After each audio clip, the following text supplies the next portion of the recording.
Welcome to the Apple Daily News. This podcast is created by Generative AI.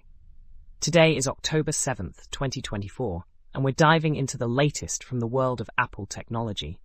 From new iPhone releases to intriguing software developments, we've got a lot to cover. Remember, links to all stories can be found in the episode notes.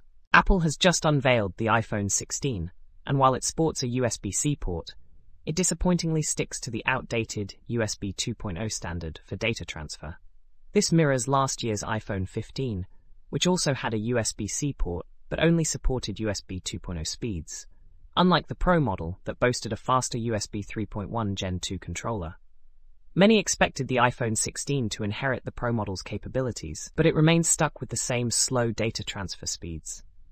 This decision is particularly frustrating as other Apple devices, like the iPad and AirPods, have embraced faster USB standards. The transition to USB-C was largely driven by EU regulations, but Apple seems hesitant to fully embrace the technology's potential.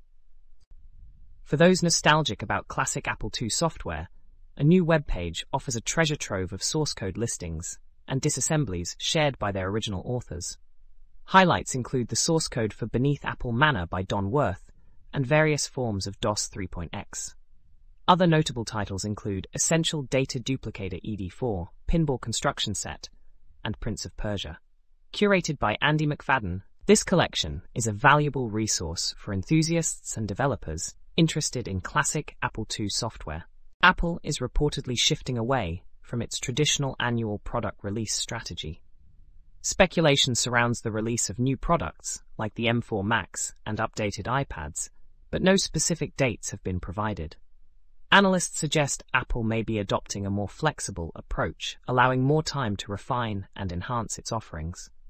The anticipated M4 Max are expected to feature significant performance improvements, while new iPads may include upgraded hardware and software capabilities. This shift could be a response to the evolving tech landscape and consumer demands for more innovative products. Looking ahead, Apple's next budget phone, the iPhone SE4, is anticipated for a spring 2025 release. Following a pattern of biennial updates, the iPhone SE4 may adopt a design similar to the iPhone 14 or even the iPhone 16, potentially eliminating the Home button in favor of a notch for Face ID. Rumors suggest it could feature a 6.1-inch OLED display and possibly Apple's own 5G modem.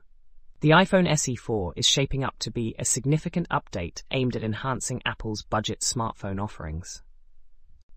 In an exciting development from the Deckintosh community, a project called Deckintosh has successfully run Apple's latest macOS Sequoia on the Steam Deck, a handheld gaming device. While the system is currently limited, lacking GPU acceleration and proper screen alignment, it marks a significant step in the Deckintosh community. The project is more of a proof of concept than a serious alternative to SteamOS 3, but it demonstrates the potential of running macOS on different hardware. Reflecting on past projects, Mikel Evins shares his experience working on Apple's Bauhaus operating system, developed in Lisp for handheld devices. Although Bauhaus did not succeed commercially, Evins describes it as one of the most educational and inspiring experiences of his career. He expresses a desire to create a new system inspired by Bauhaus, leveraging modern tools and technologies, and envisions building a Lisp userland with innovative approaches to application software. Finally, Apple is set to release iOS 18.1 on October 28, 2024, introducing the first features of Apple Intelligence. This update will be available for iPhone 15 Pro and iPhone 16 users, offering new functionalities like writing tools, a revamped Siri interface, and enhanced photo management features. While iOS 18.1 marks the beginning of the Apple Intelligence rollout, more significant features are scheduled for future updates, with the full suite expected by spring 2025. That's all for today's episode of the Apple Daily News. We hope you enjoyed our deep dive into the latest Apple technology updates. Don't forget to check the episode notes for links to all the stories we covered. Join us again tomorrow for more insights and updates from the world of Apple. Until then, stay curious and keep exploring.